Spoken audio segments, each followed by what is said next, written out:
अभी हम हैं बीजेपी ऑफिस में और बीजेपी एमएलसी हरीश साहनी हमारे साथ हैं। इनसे बात करेंगे जिस प्रकार से बिहार में 2 सीटों पर उपचुनाव हो रहे हैं, मोकामा में और गोपालगंज में, और वैसे में मुकेश सहनी की भूमिका से बीजेपी क्या महसूस कर रही है, क्योंकि बोचहा में जिस प्रकार से मुकेश सहनी ने बीजेपी का खेल बिगाड़ा था, कहीं वह कहानी फिर यहाँ भी नहीं दोहराई जाए। क्या कहेंगे सर? देखिए, लोग चर्चा करते हैं कि बोचहा में जब मुकेश सहनी हार गए थे तो मिठाई बांटे थे। आप भी हारे इसलिए? हम हार गए, वो तो हारे ही, लेकिन हम हार गए तो वो मिठाई बांटे। जो उनके समर्थक थे उनको वोट दिए थे इसलिए कि हो सकता है कहीं जीत जाए, तो वो जीतने के लिए उनको वोट दिए थे।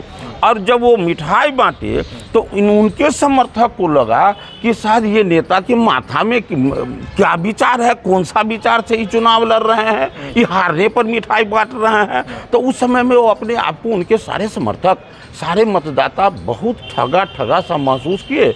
अब फिर वैसी गलती नहीं होगी जो वो अपने दर्शा दी, तो उनको ऐसा नहीं करना चाहिए था। वो ऐसा करके मुझे लगता है कि अपने मतदाता को, सबको तमाचा मारने का काम किए। ये कोई बिहार के कहीं की कोई मतदाता फिर ऐसा अवसर देने के लिए उसको नहीं जा रहे। सर, गोपालगंज में स्वर्गीय सुभाष सिंह की पत्नी लड़ रही हैं और साधु यादव भी वहां पिछली बार भी दूसरे पोजीशन पर थे, 42,000 करीब वोट आया था। वैसे में इस बार टक्कर आपको साधु यादव से है आरजेडी से?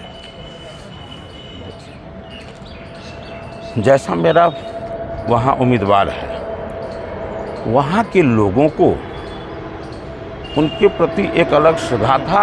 उनके परिवार से लोग आए हैं। निश्चित रूप से भारतीय जनता पार्टी ही एक ऐसी पार्टी है जो अपने कार्यकर्ता, अपने लीडर का सम्मान करते हैं। उनको वहाँ उस परिवार को देना चाहिए था टिकट, वो देने का काम किया है। वहाँ के लोगों में इन बातों का खुशी है। सिंपैथी वोट तो मिलना, सिंपैथी वोट मिलना तय है। आप बोचहा में देख लें, पिछले बार पार्टी उनसे कमिटमेंट किया, लेकिन चूंकि मुकेश सहनी आ गए थे, जिसके कारण वो मुकेश सहनी पूरा घुटना टेक दिए कि नहीं, हम अपने ही उम्मीदवार उतारेंगे। उनको बेबी जी को उस समय में टिकट नहीं मिल पाया, तो परिणाम जो हो, लेकिन भारतीय जनता पार्टी ने निर्णय लिए, बेबी देवी को दिया। हाँ, फिर से दिया। तो ये कुवत यदि किसी में है तो भारतीय जनता पार्टी में है।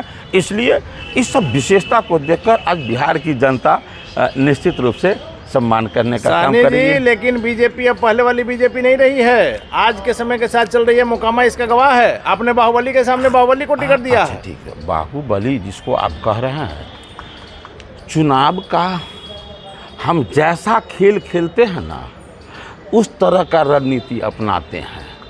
तो क्या लगता है आपको कि हमने जो वहाँ निर्णय, हमारे शीर्ष के नेता ने जो निर्णय लिए हैं, वो कदापि किसी भी सूरत में वो गलत नहीं है।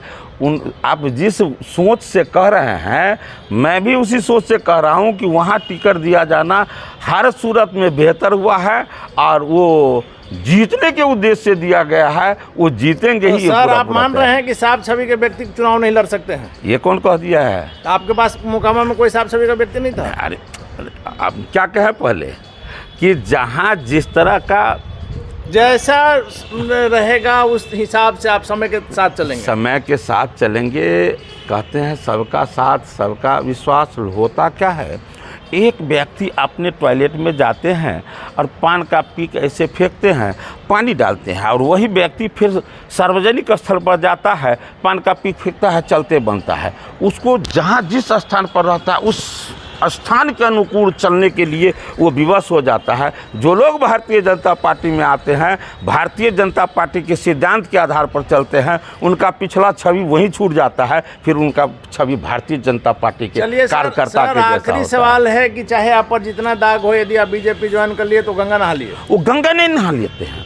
होता क्या है कि उस समय के बाद से वो अपने आप को भारतीय जनता पार्टी के कार्यकर्ता के सोच के तरह चलना शुरू कर देते हैं। सारा गुनाह माफ़ नहीं होता है, लेकिन होता क्या है, वो गुनाह माफ़ करने का जिनका काम है वो अदालत का वो अपना करेंगे, कानूनी कार्रवाई चलती रहेगी। लेकिन वो भारतीय जनता के पार्टी के साथ जब वो समाज के बीच जाता है तो उसका वो अपना भारतीय जनता पार्टी जैसा छवि बना के वो जीवन जीना प्रारंभ कर देता है। ये आप पिछले जब भी इतिहास उल्टा के देखेंगे आपको ये नजर आएगा। चलिए धन्यवाद सर। तो आपने सुना भारतीय जनता पार्टी में आने के बाद भारतीय जनता पार्टी जैसे लोग हो जाते हैं, इसलिए बीजेपी ने मोकामा में यह इस बार प्रयोग किया है।